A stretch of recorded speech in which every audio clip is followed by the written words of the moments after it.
I swear to God, I had no idea what proof that was either. 92, you nailed it. I nailed it.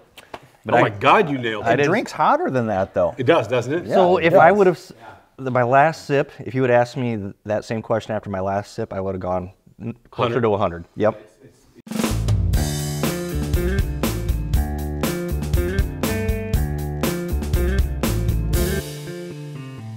Welcome to this edition of the Great American Whiskey Cookers. I'm Jeff, your host. We are here at the Bourbon Bunker, and we're doing a follow-up tasting. I've got some new friends of the show, Jeff Leonard, Nate Pilcher. Thanks for having me. From Proof 319 Bourbon Club here in Cedar Rapids, Iowa, right? So if you're in the Cedar Rapids area and you're a whiskey fan, you might want to join the Proof 319 Bourbon Club. They do bottle shares, and they're a real nice get-together. You get to meet a whole lot of new whiskey friends. We also have Big Human here, sitting here.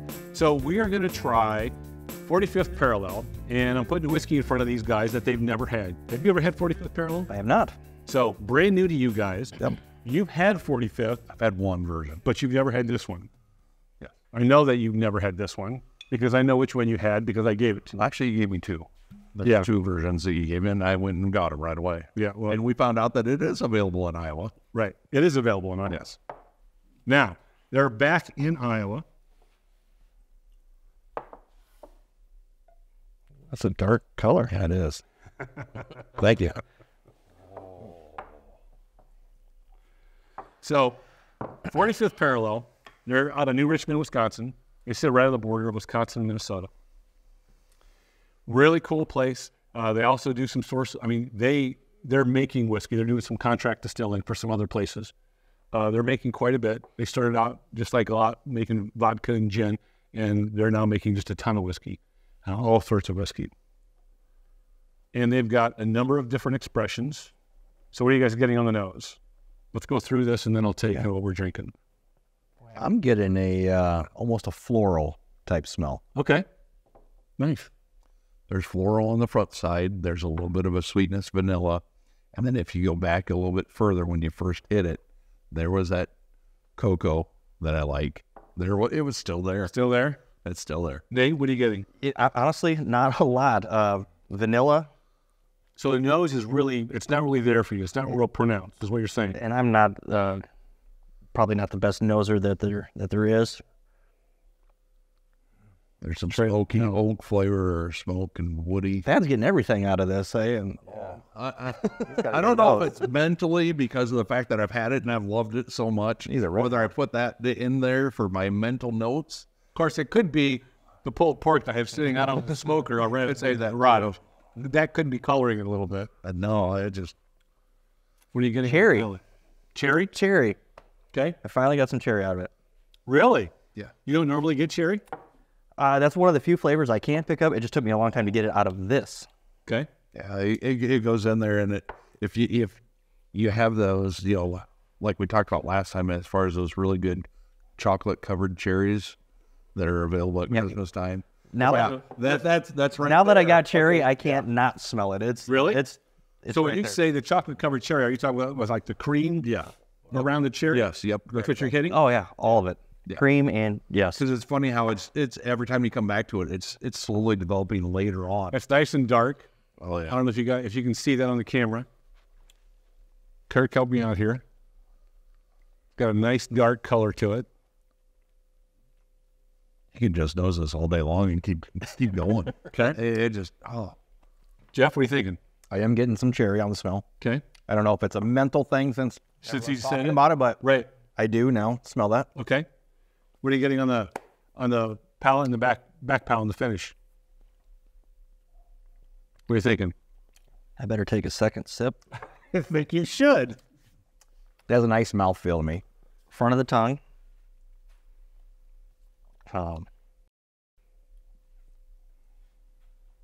What are you thinking?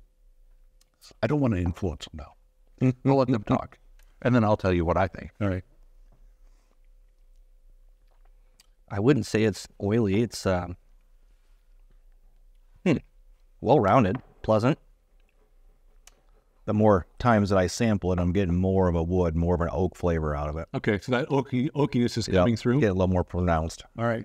Yeah, I got this cherry embedded in my brain. It's just stuck for you. And that's on the back of the tongue that I can taste that. So what proof would you put this at? Knew you were going to ask me that. I've been thinking. I would put that right around the 100 mark. Okay. What are you thinking? You got me last time, but I'm thinking that it's right around 90. Okay. Yeah, I'm going to go 92. Spot on. 92. Nice job. So what we're drinking, Did you cheat? I did. I swear. Swear to God. so we're drinking bourbon whiskey, there's straight bourbon whiskey finished in cognac barrels. Oh. So it's got that cognac barrel finish to it. That might be the oakiness that you're kind of getting out of this, right? Okay. So that's what this is. So 92 proof. This is one of Kirk's favorites, one of the other executive producers. When he tried this, he was absolutely blown away by it. Took him right back to the lake. This is one of his favorites. So what do you think? You saw this sitting on the shelf. You're walking through the store. It's now back in Iowa. I don't know if this particular expression is in Iowa, but you're walking through the store. You see this sitting on the shelf for between 40 to 60 bucks. Would you buy it? The best thing with bourbon is being able to sample it, and I would certainly buy that. Absolutely. Yeah. Okay, so I'll go back to my tasting notes. Yes, I'm going to buy it. It's watery compared to the other ones. It's still that smoothness that I like coming through, and it has a nice, long, lingering feel to it. It's got Even in 92 proof, it's got a long finish for you. Yes, it's still right there. Yep. Same 92 proof. It's there. And that's one of the amazing things. I mean, every person's palate's different, right? Every person drinks whiskey differently. So most people would say that a 92 proof whiskey doesn't have an exceptionally long finish, but you're picking up a long finish. I'm stoked. You're getting a long finish, right? I am. Yeah. And whether it's the cognac or whether it's just how they distill it, it's a craft whiskey. It's only in a couple states. It's just as hard to get this as it is to get the highly allocated big bourbons, right? So your E.H. Taylors, your Eagle Rares, your B-Tax, whatever that happens to be, you can only find this in a couple states. And this is a limited expression. So this is just as good, if not better, and harder to get sometimes than to pick up one of those big bourbons. That's why you look for these, and that's why you try them. You know, and it's not that the bottle matters, but it's an attractive setup there. I think out there with the wax, the little leather. So here's the deal on that, because we were there last in the fall of 23. Is that right, Kirk? Spring of 23. So their bottle design has changed. It's a much more square bottle now. They still have the wax on the bottle, but it's like I said, it's a square bottle, and it has 45th across the bottom of it, kind of embossed into the glass. So the bottle you're going to see is different than this one. Okay.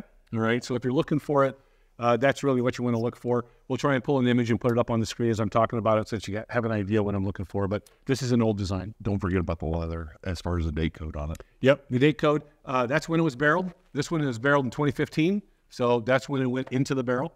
Most of their stuff is running in that 5 to 7 year range, I believe, right now. So it's, you know, again, they're a craft distiller, but they're putting out whiskey that's in that 5, 7, 8 year range. I think they're coming out with maybe a single malt.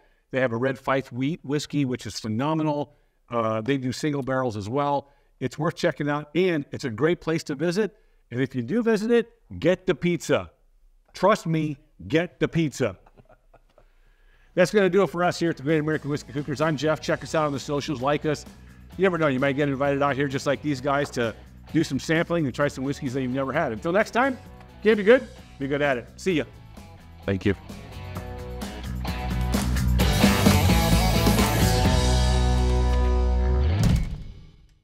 And we're not much for stuff that's finished in different barrels. I try Nate, personally. I try to pretty stay away similar from it palate.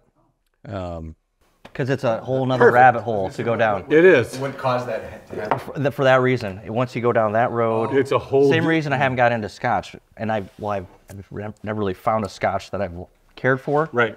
But I'm nervous that if I do, Okay, yeah. that's a whole nother world. Yeah. You're exactly right. It's a whole nother rabbit hole.